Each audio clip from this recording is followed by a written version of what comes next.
Pregunta de Ámbar, camino de colegio, 7:45 de la mañana. Papi, ¿cómo sabemos si alguien es de Jesús?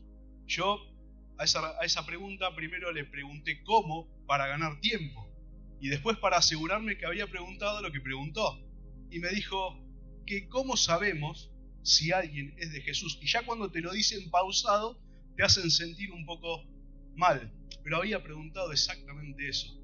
Lo primero que se me vino a la mente, que fue lo que le respondí, es: el Señor Jesús respondió esa pregunta. Dijo: por sus frutos los conoceréis, en un contexto parecido.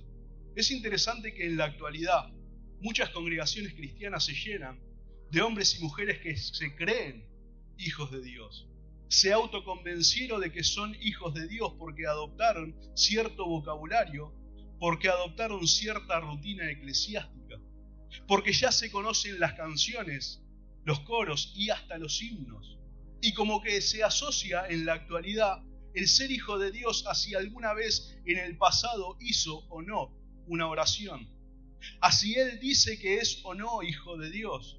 Y como que pareciera ser un tema tabú dentro del cristianismo, como que no vamos a hablar de eso, él sabrá, allá él.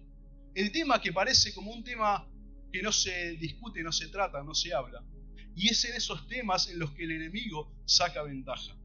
Porque ¿quién sale ganando en un contexto en el que hay hombres y mujeres que están dentro de iglesias creyéndose que van derecho al cielo y van en patineta al infierno? ¿Quién sale ganando? El enemigo. Teniendo dentro de iglesias a hombres y mujeres que se creen que son hijos de Dios, pero en realidad no lo son, porque adoptaron una rutina y no a un Señor, porque adoptaron un vocabulario y no un mensaje. Es interesante que muchas veces creemos que alguien es hijo de Dios porque asiste a la congregación y se cree hijo de Dios, porque forma parte de alguna actividad que se propone en la iglesia, porque tiene una asistencia medianamente regular, porque habla como más o menos se habla en la iglesia. Y entonces ya decimos: es hijo de Dios. O creemos, o nuestro inconsciente de alguna manera acepta como: es hijo de Dios. Y como que si alguien osa empezar a discutir la cuestión, es como que estaría juzgando un lugar que no le corresponde. Porque al final el que va a definir quién es o no es Dios. Y está bien, es así. Pero no nos gusta esa palabra. Vamos a la palabra discernir, si quieren, o examinar, como dice el apóstol Pablo en 2 Corintios, donde dice: examínense, pruébense cada uno a sí mismo si están en la fe. ¿De qué está hablando?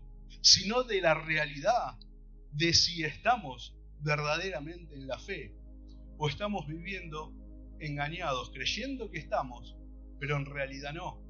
Hay quienes creo que inconscientemente, y no de mala manera, y no a propósito, creen que la parte eclesiástica era lo que le faltaba a su vida para ahora estar bien. Y en una conversación pueden decir: sí, yo soy cristiano, yo soy hijo de Dios. Y como que uno ya se tiene que quedar con esa respuesta y ya está. Si él dijo que es. El punto es que no es a los hombres a los que le tenemos que hacer creer que somos hijos de Dios. Porque al final del día, o en el día final, en el juicio, cuando estemos frente al Señor individualmente, no estarán aquellos a los que le quisimos hacer creer durante toda nuestra vida que éramos creyentes. Cuando se efectivice la condena de aquellos que no creyeron en el Señor Jesús, no va a haber uno atrás que diga: es que yo lo vi en la iglesia, yo le escuché cantar canciones, yo le escuché decir que creía, yo lo vi hacer en actividades de la iglesia, déjelo por favor entrar, él es creyente. No va a haber ninguno de ellos. De manera que no importa si los hombres creen que soy o no, lo importante es qué piensa Dios al respecto de mi salvación, porque eso es lo que al final del día debe contar. No es lo que los hombres piensen de mi salvación, es qué piensa Dios de esa salvación. El Señor Jesús, en ese mismo pasaje de Mateo 7, hace referencia a ese día. Dice: muchos en ese día me dirán: Señor, Señor, ¿no profetizamos en tu nombre? ¿No echamos fuera demonios? ¿No hicimos milagros en tu nombre? Y yo les voy a decir, dice el Señor en ese día, no los conozco, apártense de mí, hacedores de maldad. Parece que es fuerte lo que el Señor dice. Uno diría, eso es una vida ejemplar a un nivel eclesiástico. Pero es que no pasa por ahí. No pasa el ser hijo de Dios por adoptar una rutina eclesiástica. Porque si para validar la identidad espiritual solamente hace falta lo que yo digo, deberíamos escribir de nuevo la Biblia. Porque el texto dice, por sus frutos los conoceréis. Y el tema es que parece que nada más importa que lo que yo diga, pero el Señor dijo otra cosa. El Señor dijo, y fue algo natural, a tomar un ejemplo y apeló a la naturaleza para exponer esto. Decir, por sus frutos los conoceréis. Y dice después, no salen uvas de los abrojos, de los espinos, ni higo de los abrojos. Es tan claro el Señor, que lo pone tan de manifiesto como decir, de esto sale esto, y de eso no sale eso. No es que está mal que salgan uva de los espinos, no sale. No es que está mal que salgan higo de los abrojos, no, eso no pasa. Es una cuestión natural. Y nosotros muchas veces, y desde chicos hemos aprendido, los que venimos desde chicos a la iglesia, la parábola del sembrador, ¿se acuerdan? Ahora, ¿qué se siembra? Cuando el Señor explica qué es la semilla, ¿qué es la semilla? La palabra de Dios. Ahora la palabra de Dios es la que germina en nosotros y queda como producto de esa semilla cosas de la palabra de Dios. Así que es una mentira propia y a nosotros mismos, y es un autoengaño creer que decimos que hemos aceptado esa semilla del Evangelio en nosotros y nuestra vida en nada se parece a lo que esa semilla tiene como producto, como resultado. Es que el estar expuesto a la información correcta en comunidades cristianas, en iglesias, congregaciones, no nos hace hijos de Dios. El conocer qué es lo que Dios dice no nos hace hijos de Dios. El formar parte de la acogedora familia de Dios no nos hace hijos de Dios. El carcelero de Filipos le pregunta a uno de los apóstoles, ¿qué debo hacer para ser salvo? ¿Y qué le dijo? Cree en el Señor Jesucristo y serás salvo. Ahora, ¿qué significa creer? Porque alguien puede decir, bueno, yo creo. La Biblia dice yo creo y yo creo. El tema es que hay que ver si el creo mío es el mismo creo de la Escritura. A ver si es el mismo significado, a ver si es el mismo término entendido. Y un ejemplo muy clarificador para este caso es el ejemplo de Abraham. Dice, creyó Abraham a Dios y le fue contado por justicia. ¿Cuándo creyó Abraham a Dios? ¿Cómo creyó Abraham a Dios? Génesis capítulo 12, versículo 1 dice, habló Jehová a Abraham y le dijo, vete de tu tierra y de tu parentela al lugar que yo te voy a mostrar. ¿Podemos decir que ese es el momento en el que Abraham cree cuando Dios está hablando? No, es simplemente Dios hablando a un hombre. Imagínense que Abraham va y le dice a su esposa Sara, Dios me dijo esto, fíjate qué grande que es Dios. Imaginemos que todavía no está creyendo. Imaginemos que él hace una canción del hecho de que Dios le habló y le dijo que se vaya de su tierra y de su parentela, hasta parece que tiene rima. Imagínense que lo canta con sus amigos y todo, y podemos decir que él ha creído en Dios. No, porque no se trata de un conocimiento conceptual de lo que Dios dice. No se trata de tener la información correcta.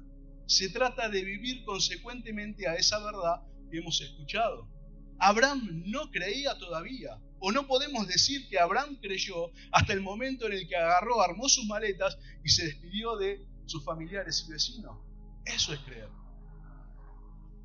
No es por venir a la iglesia que te haces salvo, no. Arrepentíos y convertíos, dice. Arrepentíos y convertíos para que, Hechos 3:19, para que sean borrados vuestros pecados. Para que entonces, no antes, entonces, vengan de la presencia del Señor tiempos de refrigerio. Cree en el Señor Jesucristo. Cree. El Señor lo explica en Juan 7. Dice de esta forma. El que cree en mí, en su interior correrán ríos de agua viva. ¿Dice eso el texto? Estoy omitiendo la parte clave, porque dice, el que cree en mí, como dice la Escritura. No es como el hombre piensa. No es como el común de la gente cree que creer significa o es o se ve. Es creer en Dios como dice la Escritura. Un creer práctico, un creer que lleva al punto tal de, con mi vida, ir en la dirección de esa palabra que he oído. Creer no es otra cosa. Bíblicamente, creer no es otra cosa. Los griegos trajeron años más adelante de la historia de Abraham, muchos años más adelante, la historia de que uno podía creer y se consideraba el creer al conocimiento conceptual o al saber algo.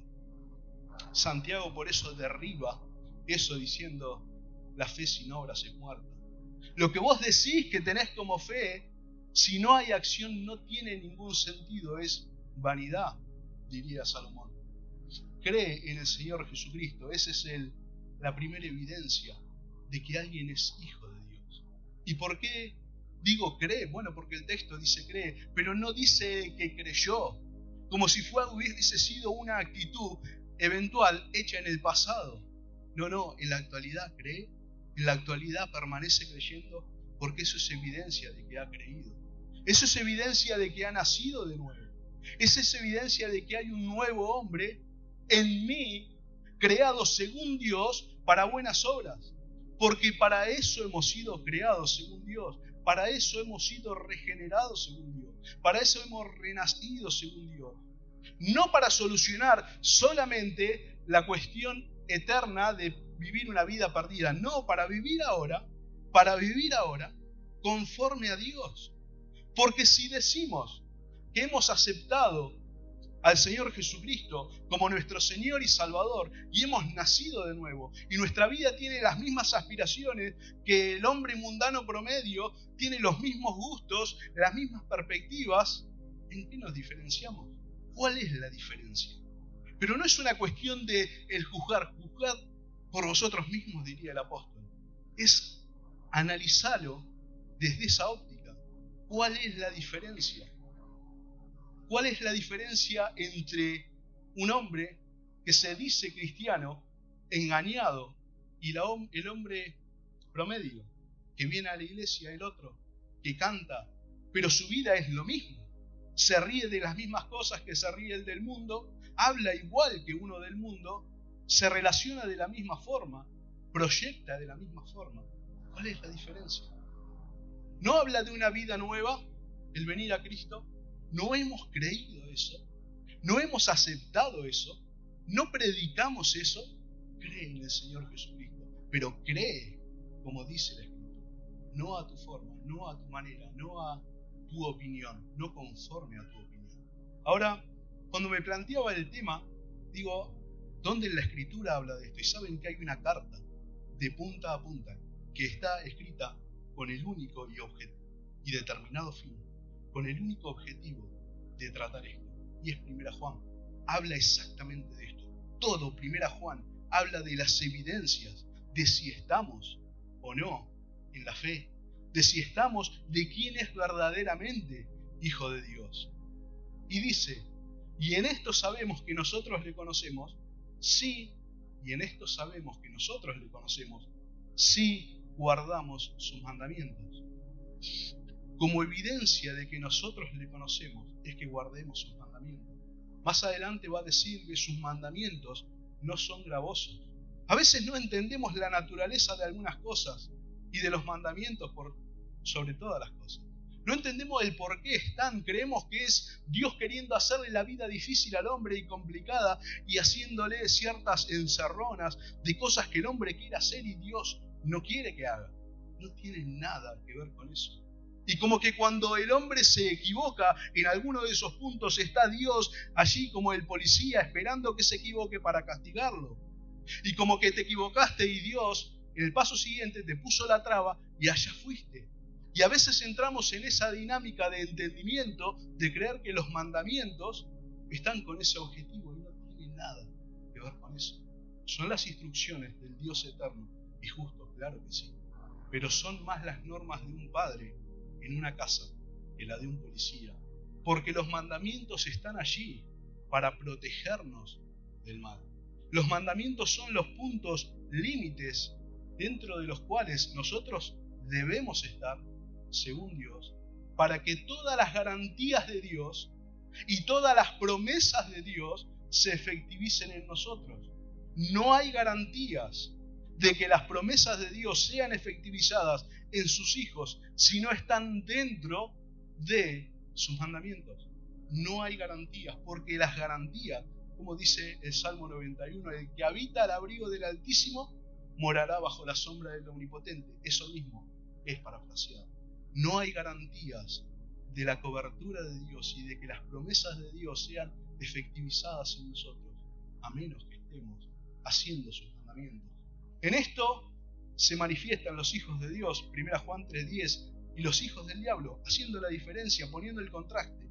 Todo aquel que no hace justicia y que no ama a su hermano no es de Dios. Todo aquel que no hace justicia y no ama a su hermano no es de Dios. Lo pone tan sencillo el apóstol Juan, lo pone tan claro y sobre la mesa.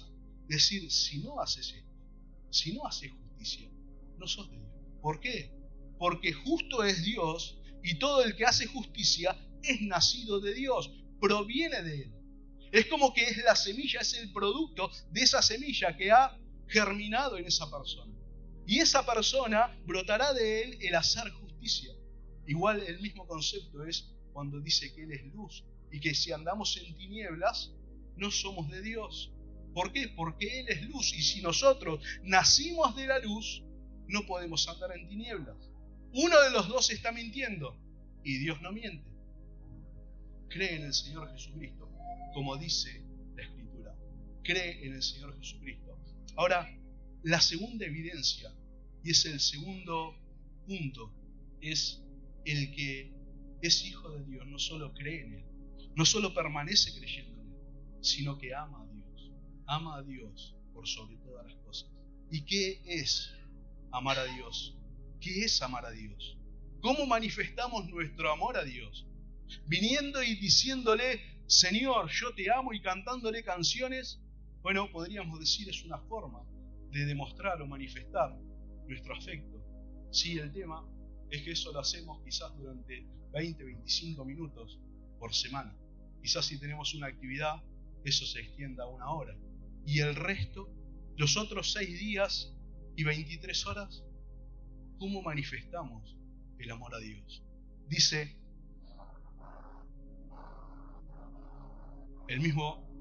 la misma carta de Juan, 1 Juan 5:3, pues este es el amor a Dios.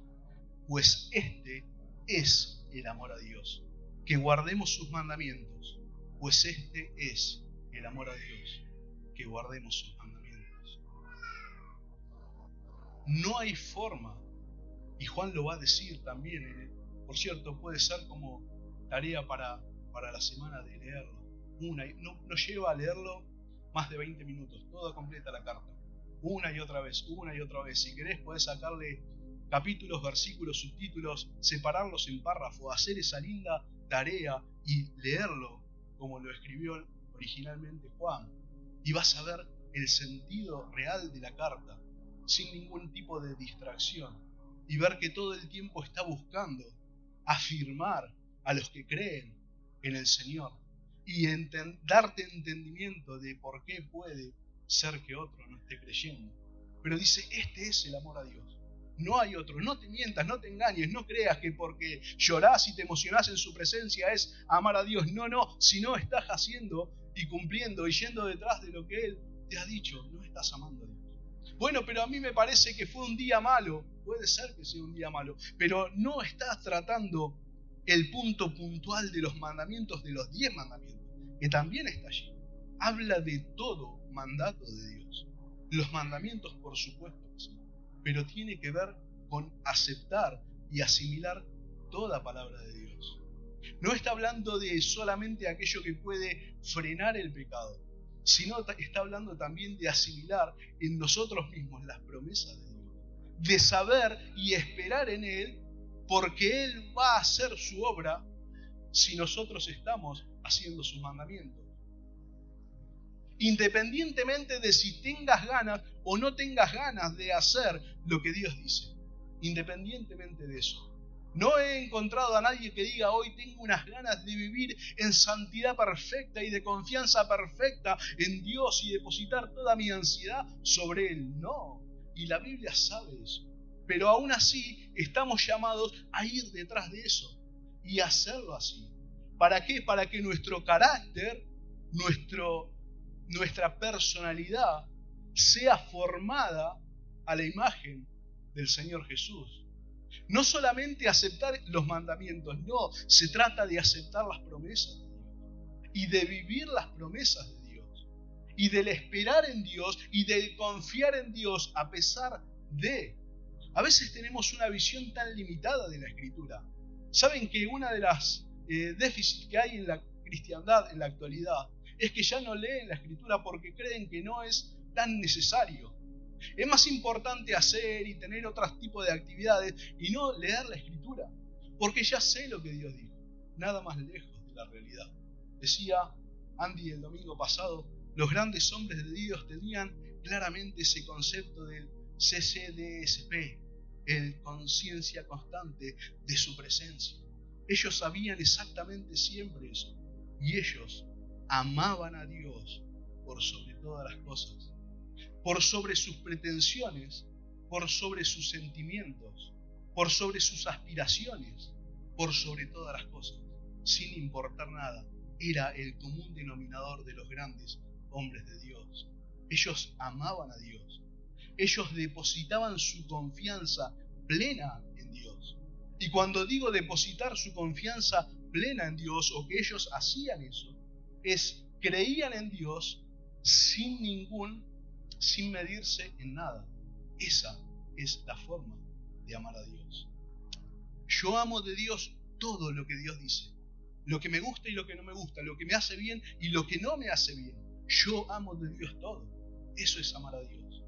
No es amar a Dios porque somos rápidos para creer de Dios las cosas que son conceptuales, pero un poco más reacios a aceptar aquellas cosas que tienen que ver con la transformación de nuestro carácter.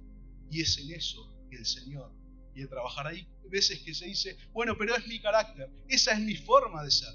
Pero por muchos versículos en la Escritura va a ir el Señor diciéndonos, transfórmense, cambien su forma de pensar, cambien su forma de ver, de proyectar, de decidir, de resolver en lo inmediato. Cambien, y a veces se cree que es una cuestión esotérica, ¿viste? Como que es una cuestión mística. Hay quienes creen que hasta la salvación es una cuestión mística, como te levantaste a la mañana y ya sos salvo porque Dios así lo quiso. Nada más lejos de la realidad. No hay nada místico en Dios, no hay nada oculto en Dios, no hay nada esotérico en Dios. Él es lo más real y tangible que existe, y eso es porque eso es Dios. Creo que a veces estamos, y el enemigo tiene mucho que ver en hacer creer eso al hombre, como que hay una nebulosa entre el hombre y Dios. Como que bueno, más o menos, no sé, pero yo sigo haciendo. Dios es luz. Y Él quiere que le veamos con claridad y que entendamos con claridad las cosas. No más o menos, no un poquito. Todo lo que Él ha revelado, lo ha revelado para que lo entendamos. No hay un solo versículo de la Escritura que está puesto allí de manera como un código cifrado, para que decodifiquemos a Dios. Él habló en tiempos de hombre, en palabras de hombre, por medio de los hombres, en contexto de hombre, para ser entendido por los hombres. No habló en un lenguaje antiguo para que sea decodificado por los hombres. El propósito de Dios, a los que hemos decidido creer en Dios, a los que hemos aceptado su palabra y hemos sido buena tierra para la palabra de Dios, no solo es que le creamos y que permanezcamos creyéndole, sino que le amemos. Al punto tal de confiar en todo lo que Él dice, en todo lo que Él dice. El otro día hablábamos que una de las diferencias grandes que hay entre la Escritura y los libros, aún escritos por comentaristas bíblicos, es que uno tenés que estar todo el tiempo filtrando lo que dice, aún de los mejores escritores si puedo, filtrando todo lo que están diciendo todo el tiempo. Pero cuando Dios habla, es abrir la boca grande si puedo y recibí todo, porque ahí no hay nada que filtrar. No hay nada más puro que la palabra de Dios. no hay nada allí que vaya a hacer mal. Cree en el Señor Jesucristo, como dice la Escritura, y ama a Dios. Esas son evidencias de que somos hijos de Dios.